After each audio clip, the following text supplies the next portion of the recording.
오늘 저희에게 주시는 하나님의 말씀은 시편 123편 개역개정입니다. 하늘에 계시는 주여, 내가 눈을 들어 주께 향하나이다. 상견의 손을 바라보는 종들의 눈같이, 여인의 손을 바라보는 여종의 눈같이 우리의 눈이 여호와 우리 하나님을 바라보며 우리에게 은혜 베풀어 주시기를 기다리나이다. 여호와여, 우리에게 은혜를 베푸시고 또 은혜를 베푸소서. 심한 멸시가 우리에게 넘치나이다. 안일한 자의 조소와 교만한 자의 멸시가 우리 영혼에 넘치나이다. 아멘. 살아계신 하나님의 말씀입니다. 오늘 시편 123편의 말씀을 가지고 흔들리는 믿음 앞에서 구하는 자비라는 제목으로 은혜를 나누겠습니다. 우리가 성전에 올라가는 노래를 시작하면서 산 밑에서 예루살렘을 바라보며 하나님을 찾았습니다. 내가 산을 향하여 눈을 들리라 라는 노래로 성전의 노래가 시작이 되었고, 지난주에 다윗의 시를 통해서 그 발이 성전 안에 들어왔음을 고백했습니다. 성전에 올라오면서 믿음을 지켰고 신앙의 정절을 지키면서 꿋꿋이 잘 버틴 가운데 성전에 올라와서 찬양을 지난주에 드렸습니다.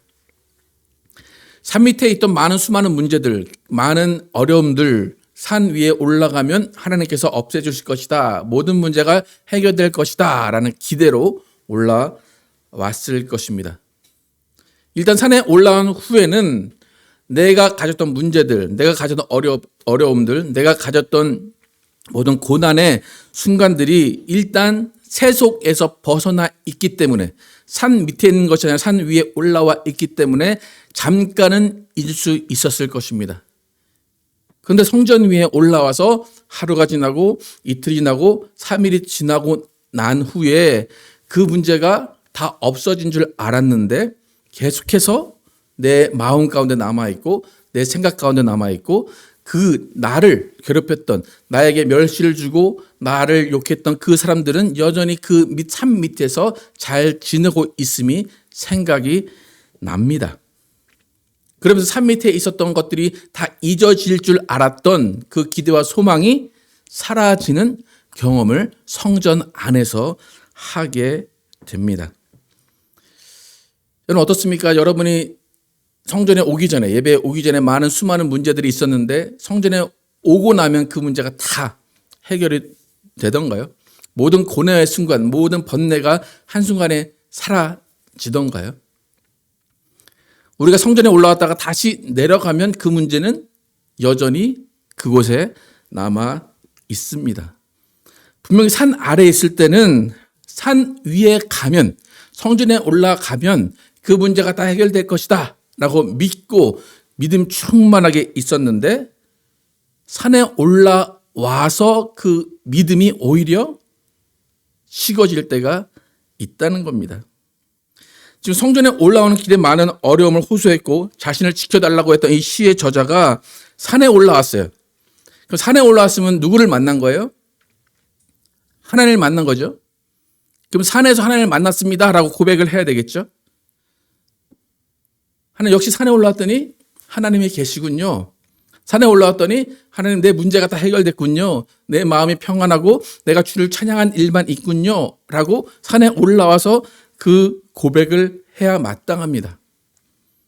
그런데 산에 올라올 때의 믿음과 산에 올라와서의 믿음 가운데 뭐가 더 충만했을 것 같습니까? 그죠?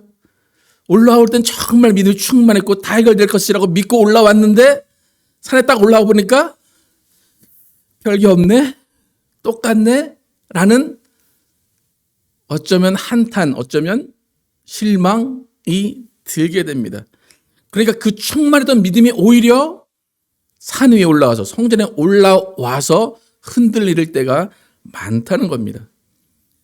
근데 오늘 시를 보면, 그러니까 오늘 시가 앞의 시, 다윗의 시와 연결이 될 수도 있고 안 될 수도 있어요. 왜 순서가 122편과 3편이 이렇게 놓여져 있는지 모르겠는데, 122편은 저번 주에 봤던 다윗이 내 발이 성전 안에 있습니다 라고 하는 그 시편은 다윗의 시가 확실한데, 오늘 시편은 다윗의 시가 아니라고도 합니다. 그러니까 이게 시편이 연결이 안 될 수도 있어요. 근데 연결된다고 보면 분명히 성 안에 발을 들여놓고 찬양하며 기뻐하며 예수님 사랑합니다, 하나님 사랑합니다 고백했던 그 믿음이 흔들리고 있다는 것을 우리가 알 수 있습니다. 오늘 시의 첫 번째 구절이 뭐냐면 하늘에 계신 주를 바라봅니다라는 거예요. 산 밑에 있을 때는 어디에 계신 하나님을 바라봤어요? 내가 눈을 향하여 어디를 본다? 내가 산을 향하여 눈을 본다. 그러니까 내가 눈을 바라볼 때 가장 높은 곳이 어디였어요? 산이었어요. 산에 올라왔어요. 올라와서 모든 문제가 해결되고 모든 문제가 다 없어졌다면 더 이상 하나님을 그 산에서만 찾을 것 같죠. 근데 지금 오늘 시편의 처음이 어떻게 시작합니까? 한번 볼까요? 다음에 한번 볼까요? 어디에 계시는 주요? 땅에서는 어디를 바라봤다고요? 산을. 산에 올라가니까 어디를 바라봐요 또? 하늘.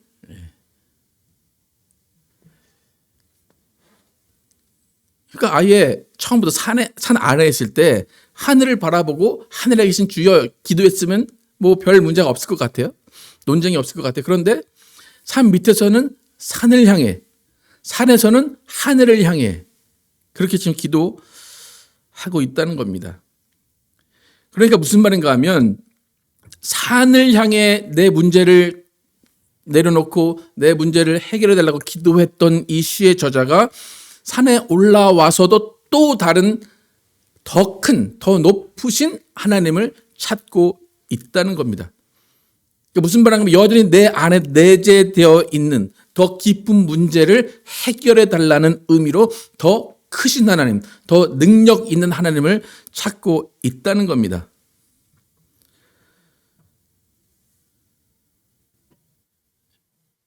여러분, 만약 여러분이 저를 만나러 오셔서 무슨 문제를 해결을 받으려고 저를 만나러 왔어요. 근데 제가 여러분의 문제를 해결을 못해요. 그럼 여러분 누구한테 가실 거예요? 더 유명하시고 더 기도를 많이 하신다는 용한 목사님을 찾아가겠죠. 그러니까 우리의 믿음이란 게 그런 거예요. 산에 올라가면 문제가 해결될 줄 알았는데 별거 없네. 그러니까 또 하늘을 쳐다본다는 거예요. 똑같은 하나님인데도 불구하고 산에 계신 하나님보다는 어디에 계신 하나님이 더 잘 우리의 문제를 해결해 줄 것 같아요? 하늘에 계신 하나님이 문제를 더 잘 해결해 줄 것 같다는 겁니다. 그러니까 하나님을 사랑하면 하나님이 뭐 산에 계시던 하늘에 계시던 문제가 없어요. 근데 지금 이 저자의 문제가 뭐냐면 믿음을 가지고 간 거예요. 난 이 문제가 산에 가면 해결될 거야. 근데 산에 갔는데도 해결이 안 돼. 그러니까 하늘에 계신 하나님을 찾아야 되는 믿음이 또 다시 발생을 하는 겁니다. 그러니까 무슨 말인가 하면 내 안에 믿음이 더 큰 사람, 내가 믿음으로 뭔가 될 거야, 믿으면 뭔가 될 거야 라는 그 믿음이 하나님을 사랑하는 사랑보다 더 크면 그 믿음을 만족시키기 위해서 항상 어떤 내 믿음을 해결해 줄 존재를 찾게 된다는 거예요. 여러분, 이단에 빠진 사람들이 분명히 교주는 죽습니다. 그죠? 교주는 죽는데 그 교주가 죽으면 이단에 빠진 사람들은 다른 교주를 또 찾아요. 다른 교주를 찾아서 그 교주로부터 또 뭔가 자신의 믿음을 확인하려고 합니다. 그러니까 그 교주 없이는 스스로 신앙을 해나갈 수가 없는 거예요. 그러니까 하나님, 보이지 않는 하나님을 사랑하고 그 하나님을 믿어야 되는데 그것이 아니라 내 안에서 발생하는 믿음을 가지고 하나님을 찾았기 때문에 어떤 교주를 찾든지 어떤 다른 나의 믿음을 확실하게 보장해 줄 존재를 찾게 되는 겁니다. 여러분, 우리의 신앙은 더 큰 하나님, 더 능력 있는 하나님, 나를 더 도우시는 하나님을 찾는 신앙이 아닙니다. 여러분, 하나님을 왜 찾으십니까? 기도 왜 하십니까? 우리 어쩔 수 없는 한계이긴 하지만 기도는 대부분 문제 해결을 받기 위해서 기도를 합니다. 근데 문제 해결을 위해 기도했는데 문제 해결이 안 됐을 때 우리의 신앙, 우리의 믿음, 우리의 대처는 어떠한가? 오늘 아까 전에도 찬양할 때 그리 아니하실지라도 감사해요 찬양을 했어요. 여러분 그 찬양이 여러분의 고백이십니까? 그리 아니하실지라도 감사하고 그리 아니하실지라도 사랑하고 내 기도가 전혀 안 들어줘도 하나님 나는 하나님을 사랑하는 믿음이 전혀 변함이 없습니다라고 고백할 수 있습니까? 여러분 산을 찾는 것은 우리의 문제가 해결되기 위해 산을 찾는 것이 아니라 그냥 하나님을 만나기 위해 산을 찾는 거예요. 하늘을 쳐다보는 것도 하나님을 만나기 위해 하늘을 쳐다보는 것입니다. 여러분 우리의 인생은 수많은 문제의 연속입니다. 그런데 여러분의 삶을 돌아보시면 그 문제들이 여러분이 원하는 방식대로 해결된 게 많습니까? 아니면 안 된 게 많습니까? 여러분의 기도한 대로 해결이 다 됐습니까? 하나님 이거 낫게 해주세요. 근데 바로 나은 적이 한두 번은 있지만 대부분은 바로 안 나요. 또 어떤 기도의 제목을 딱 놓고 하면 그 기도가 그렇게 내 마음에 썩 들진 않아요. 그런데 왜 여러분은 하나님을 여전히 사랑하시고 왜 여러분은 하나님을 여전히 믿고 계십니까? 그 이유는 우리 마음 가운데는 여전히 하나님은 실수하지 않으시는 것을 믿는 거예요. 여전히 하나님은 최고의 일을 우리에게 주신다는 것을 믿는 거예요. 하나님은 완전하게 일하고 계시다는 것을 계속 믿고 따라가는 겁니다. 여러분 하나님은 여러분의 문제를 완전하게 해결해 주실 전능자라고 믿으십니까? 정말 믿으십니까? 근데 그렇게 우리의 문제를 모두 아시고 해결해 주실 전능자가 해결을 안 하셨다라고 느끼게 되면 왜 그 문제를 해결 안 하셨을까요? 내가 느끼고 내가 뜻한 바대로 왜 해결을 왜 안 하셨을까요?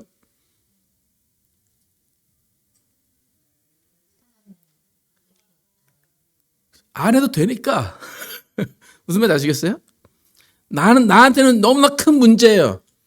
근데 그 문제가 전혀 변함이 없고 전혀 내 뜻대로 그 문제 해결이 안 돼요. 아무리 하나님께 기도해도 하나님이 그거를 해결 안 해주는 것 같아요. 그럼 왜 안 해주신다고요? 그냥 놔둬도 되니까 그렇다는 거예요. 무슨 말인지 아시겠습니까? 여러분 하나님이 전능자세요. 모든 일을 해결할 수 있어요. 그런데 하나님이 가장 첫 번째로 사용하시고 가장 많이 사용하시는 방법이 뭐냐면 그 상황을 놔두시는 거예요. 그 상황을 놔두면 우리는 어떻게 해야 될까요? 그 상황을 받아들이는 거예요. 그냥 우리가 적응하는 것이고 우리가 포기하고 우리가 집착하지 않는 거예요. 근데 신기하게 대부분의 우리의 문제는 그렇게 해결이 됩니다. 내가 어떤 사람 미워요. 어떤 사람이 싫어요. 보고 싶지 않아요. 근데 그 사람은 여전히 그 자리에 있어요. 그 문제는 어떻게 해결이 돼요? 내가 포기하고 내가 용서하는 걸로 해결이 된다는 것입니다. 그러니까 하나님이 우리가 기도하고 우리가 원하는 모든 문제들을 하나님의 능력으로 해결해 주신 것이 아니라 우리에게 첫 번째로 원하신 것은 뭐냐면 내려놔라는 거예요. 내가 알아서 할 테니 맡겨놔라는 거예요. 맡겨놨다면 그 해결 방법은 하나님이 알아서 해 주십시오라고 맡겨놔야 되는 거예요. 그래서 우리의 삶의 대부분의 문제들은 내가 붙잡지만 않고 놓기만 하면 해결될 문제들이 많다는 거예요. 누군가가 바뀌기를 기도해요. 누군가가 개과천선하기를 기도해요. 근데 문제가 해결이 안 될 것 같은데 해결이 돼요. 어떻게 해결이 돼요? 내가 놔요 그냥. 내가 그냥 그를 용서하고 그를 어떨 때는 안 볼 수도 있고 어떨 때는 그를 정말로 화해하면 다가가도 화해할 수도 있고 내가 변한다는 겁니다. 그래서 하나님께 여러분 내려놓고 기도하는 것은 뭐냐면 일단 우리 마음과 생각에서 떠나보낼 생각을 하고 기도한다는 거예요. 그게 내려놓음이에요. 오늘 시편 기자가 기도하는 내용이 억울함과 분함이에요. 특히 자신은 돈이 없고 자신은 가난한데 부자들이 자신을 멸시합니다. 학력 높은 자들이 나를 무시합니다. 라는 그런 억울함과 분노의 기도 내용입니다. 여러분, 억울함과 분함의 그 원인은 분명히 다른 사람에게 있어요. 그죠? 다른 사람이 나를 멸시하고 나를 조롱하고 나를 무시하면 그것 때문에 내 안에서 감정이 생기는 거예요. 그렇죠? 여러분, 누가 나를 무시해요. 누가 나를 멸시해요. 똑같은 사람이 멸시를 하는데 두 사람이 그 멸시를 받았어요. 근데 어떤 사람은 한 귀로 듣고 한 귀로 흘려요. 어떤 사람은 그걸 다 마음에 담아요. 그럼 그 문제 해결은 어디에 있다는 겁니까? 들은 그 사람들에게 있다는 거예요. 그게 자존감의 문제일 수도 있고 어떤 상처의 문제일 수도 있는데 모든 문제 해결은 내 안에 있을 수가 있다는 겁니다. 여러분, 오늘 이 기도한 사람이 하나님, 내 안에 수치심과 내 안에 멸시가 내 영혼에 새겨져 있습니다. 그래요. 너무나 분한 거예요. 너무나 이거를 치유할 수 없는 상처가 있는 거예요. 그런데 중요한 것은 이 이후에 답이 없어요. 하나님은 내가 너를 어떻게 위로한다 뭐 그런 답이 없이 오늘 4절로 그냥 끝이 납니다. 여러분 같으면 어떻게 하나님이 해결하셨을 것 같아요? 이 상황을? 나를 멸시하고 나를 무시했던 그 사람이 망했을까요? 그 사람이 꼬꾸라졌을까요? 안 그런다니까요. 더 부자가 된다니까요. 나는 더 가난해지고 그래요. 근데 분명히 이 기도는 해결이 됐을 겁니다. 분명히 해결이 됐을 겁니다.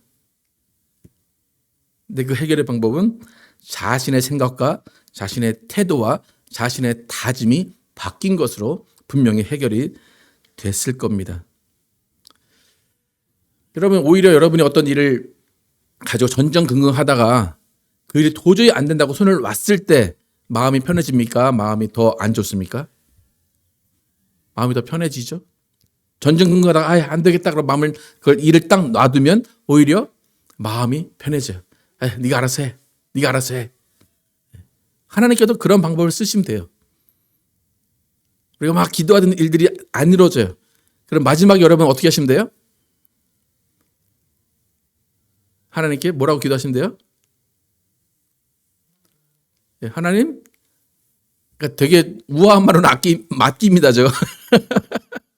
우아한 말은 하나님께 맡깁니다. 근데 그냥 평소에 우리 말은 하나님 알아서 하세요. 그렇게 되는 거예요. 그러면 우리는 마음이 편해요. 네. 제가 5년 동안 건축을 이렇게 안 되는 거를 그렇게 버텨왔어요. 알아서 하세요. 난 몰라요. 네. 그러니까 우리의 기도의 해결 방법은 우리가 무엇을 더 간절히, 더 간구를 열심히 하는 것이 아니라 맡기는 거예요. 온전히 맡기는 것이 기도의 해결의 방법입니다. 그러니까 집착한다, 포기하지 못한다는 것은 나의 욕심이에요. 여러분, 우리는 포기하는 것을 되게 무능하고 비겁한 거로 알아요. 내가 그것을 다 해결해야 되는데 나 그걸 해결 안 하고 맡긴다? 그것은 나의 자존심 허락 안 해. 여러분, 하나님 앞에서는 자존심이 다 필요 없습니다. 하나님께 모든 것을 다 내려놓는 것이 믿음입니다. 나의 욕심과 믿음이 결합돼서 교회에 있는 분들이 많기 때문에 교회에서 특히 많은 문제가 일어나는 거예요. 내 문제가 해결 안 되면 막 누구를 물어뜯고 바닥에 눕고 막 그러시는 분들이 교회에 있어요. 그죠? 네. 그러면 문제가 해결이 될까요? 안 될까요? 문제는 해결이 되지 않습니다. 중요한 것은 내 믿음을 가지고 내가 하나님께 나아가서 간구하고 이렇게 해결해 주십시오. 이렇게 해결 안 되면 난 죽을 거예요. 이렇게 해결 안 되면 하나님은 안 믿을 거예요. 라고 하는 모습은 종의 모습이 아니라는 거예요. 여러분, 만약에 여러분이 뭐 왕이었다라고 하면 어떤 종 하나가 왔어요. 와가지고 나 이런 문제가 있어요. 해결 안 하면 나 죽을 거예요. 해결 안 해주면 나 뒹굴 거예요. 해결 안 해주면 나 뭐 옷을 찢을 거예요라고 하면 여러분 어때요? 그 종을 긍휼히 여길 거예요? 아니면 그 종을 엄히 때려라라고 할 거예요? 여러분 오늘 이 시의 가장 중요한 모습은 뭐냐면 내 기도하는 모습은 종의 모습입니다라는 거예요. 그러니까 여러분의 기도하는 모습이 종의 모습이었는지 아니면 왕의 모습이었는지 여러분 다시 돌아보시기를 바랍니다. 오늘 1절과 2절 함께 읽어보겠습니다. 시작. 하늘에 계시는 주여 내가 눈을 들어 주께 향하나이다. 상전의 손을 바라보는 종들의 눈같이 여주인의 손을 바라보는 여종의 눈같이 우리의 눈이 여호와 우리 하나님을 바라보며 우리에게 은혜 베풀어 주시기를 기다리나이다. 예. 종같이 여종같이 하나님만 바라보면서 은혜 베풀어 주시기를 기다립니다라는 거예요. 그러니까 기도의 모습은 뭐냐면 그냥 바라보고 내가 할 수 없음을 하나님께 아뢰는 거예요. 그러니까 하나님의 선하심을 믿고 왕의 선하심, 그 주인의 선하심을 믿고 내가 혹시 잘못한 부분이 있다면 경책을 받을 것이고 내가 잘한 부분이 있다면 칭찬을 받으면서 내 문제를 해결해 주십시오라고 말하면서 자비를 구하는 것. 그것이 오늘 이 시편 기자의 자세입니다. 여러분 오늘 시편 기자가 종이라고 그러고 여종이라고 그래요. 여러분 여러분의 삶 가운데 하나님을 바라보시면서 나는 종입니다. 나는 여종입니다. 라고 고백하십니까? 종은 하염없이 왕의 명령을 기다릴 뿐이에요. 종은 하염없이 왕의 결단을 기다릴 뿐입니다. 이걸 왜 안 해줘요? 왜 이때 해줘요? 그것이 아니라 그냥 기다리는 거예요. 여러분의 신앙이 하염없이 하나님을 기다리는 것, 그것이 최선이라고 생각하십니까? 어떻습니까, 여러분? 여러분의 신앙이 하염없이 왕만 바라보며 왕의 자비를 구하는 것이 최선이라고 생각하십니까? 아니면 내가 뭔가를 더 열심히 하고 뭔가 더 끈질기게 구하고 뭔가 더 해야 된다고 생각을 하십니까?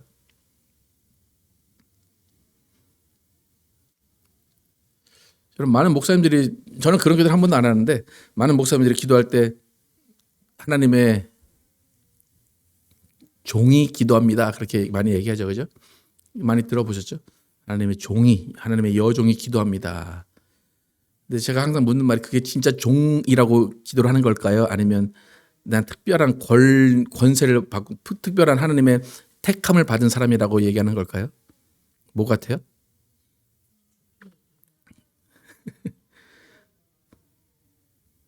우리가 종이다라고 하는 건 정말로 종으로서 하나님께 기도해야 되는 것입니다. 그러니까 종이 구하는 건 뭐예요? 자비함이에요. 주인의 자비를 기다리는 거예요. 근데 오늘 이 시에서 우리의 그 한국말로는 은혜라고 나오잖아요. 근데 영어로는 mercy라고 나와요. 그러니까 grace가 아니라 mercy예요. 자비. 그러니까 자비라는 거하고 은혜하고는 조금 달라요.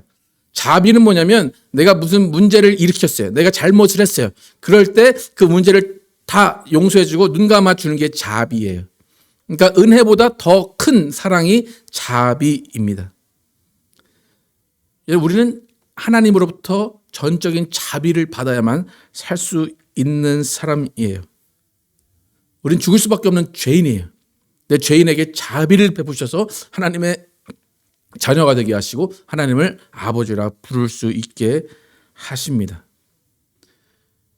여러분 지금 여러분 자비를 구하면서 하나님께 기도하고 계십니까? 아니면 정말 생떼를 쓰면서 이거 이렇게 해주십시오 라고 어떤 내가 권리를 가진 양, 내가 왕인 양 그렇게 구하고 계십니까? 우리는 하나님의 자녀라고 하기 때문에 그래 하나님의 자녀로서 권리를 써라 라고 이야기를 해요. 그런데 그 자세가 정말 하나님께서 모든 것을 해결해 주실 것을 믿고 내려놓은 자세인가? 아니면 내 방식대로 왜 해결을 안 해주십니까? 라고 따지는 자세인가를 우리는 돌아봐야 됩니다. 하나님의 자비하심. 그 찬양 중에 주의 자비가 내려와 내려와 찬양하시나요? 어떤 비같이 내려온대요? 봄비같이 내려온다고 그러죠. 그죠? 곤비는 써나기가 아닙니다. 그냥 가랑비 같은 그런 비예요. 네. 하나님의 자비하심을 여러분 구한다면 하나님의 자비하심은 한순간에 폭포처럼 쏟아지는 게 아니에요. 나도 모르는 사이에 내게 스며들어 있는 것이 하나님의 자비하심입니다. 그래서 하나님의 자비하심이 우리 가운데 오면 어떤 변화가 일어나냐면 내 스스로 생각이 바뀌어요. 내 스스로 마음이 바뀌어요. 내 스스로 태도가 바뀌는 거예요. 그게 하나님의 자비하심입니다. 여러분의 삶을 종의 모습으로 살아가야지 대장의 모습으로 살아가지 마시기를 축복합니다. 내 삶의 주인이 나라라고 생각하면 그 다음부터는 하나님의 자비는 없습니다. 네가 알아서 살아봐라. 너 대장이니까 네가 네 삶을 책임져 봐라 라고 하시는 거예요. 여러분의 삶 가운데 여러분 스스로 연약하다고 인정하십니까? 여러분 아무것도 아니다 라고 인정하십니까? 여러분 연약하다고 인정할 때 하나님의 자비하심이 여러분 가운데 임하는 것입니다. 우리는 하늘에 계신 주를 바라보면서 그의 자비를 구해야 됩니다. 하나님이 말씀하시고 해결할 때까지 골방에서 기도하는 것만이 하나님의 자비하심을 구하는 방법입니다. 여러분 우리 모두는 자비가 필요한 사람들이에요. 하나님의 자비 없으면 살아갈 수 없기 때문에 돌아보시면 그냥 똑같은 동병상련의 사람들입니다.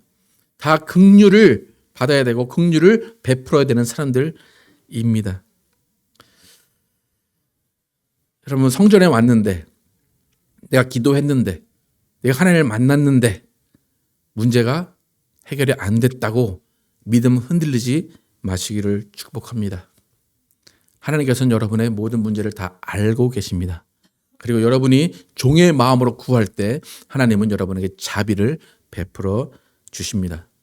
하나님의 자비하심이 여러분의 인생을 이끌고 여러분의 인생이 하나님의 자비하심 아래 있음을 기억하시고 오히려 하나님께 감사하며 하나님을 소망하며 나아가신 여러분과 제가 되기를 예수의 이름으로 축복합니다.